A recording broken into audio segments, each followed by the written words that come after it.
European football and world football season came to an end, and it's that period where they are preparing to start a new season, and a lot of summer signings are happening. And superstar footballers are currently on holiday. A lot of them have seen Haaland, one of the superstar footballer, on a yacht. I've seen a lot of them basically enjoying their time during this holiday. But for Kylian Mbappe, the story is different. The young man, the superstar footballer from France, Kylian Mbappe, decided to visit his father's native Cameroon.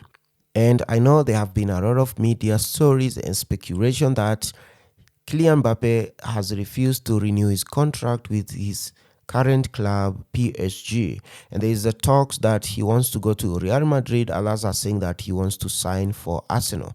No one knows for sure. But Kylian Mbappe arrived in Cameroon to an ecstatic welcome from fans last Thursday for a visit that includes charity work with deaf children and a trip to his father's village. And I've seen a lot of stories and videos online, particularly African YouTube channels and blogs, talking and highlighting this visits to his father's native village.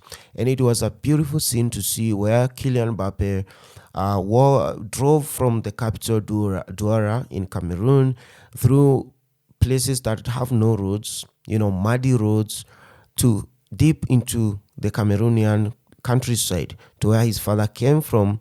And it was beautiful scene to see because you could see the young man, very humble, not the guy you would expect, a superstar, someone who has won the World Cup and one of the best footballers out there, one of the highly paid football stars, driving all the way deep into Cameroonian jungle to trace his father's village.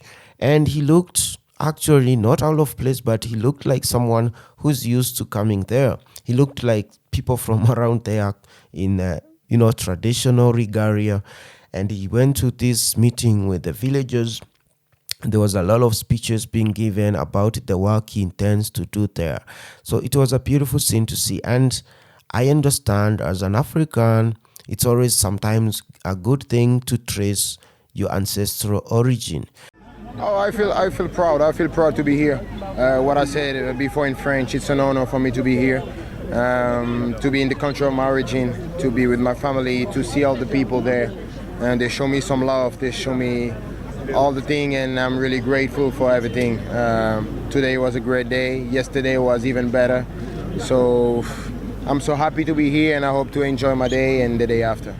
I've seen people come from as far as the United States to countries like Ghana, Gambia, and even Gabon to try to trace where their ancestors came from. So to Kylian Mbappe, this is a good gesture, and I expect a lot of other stars, black African footballers will also take a cue and try to go back to their ancestral origin and try to figure out how they can help the communities back there.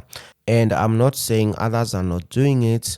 I am aware that Sadio Mane, the footballer superstar from Senegal, does similar works, but he was not born in Europe. So I'm talking about the other Africans, the diaspora that was born outside the continent. It's always good that you go back to trace where your father or your mother came from. It's a good thing. Even the former president of the United States, Barack Obama, did the same thing, I think twice before he became president. And from his book, he says that going back to his ancestral roots actually helped him to achieve some of his dreams.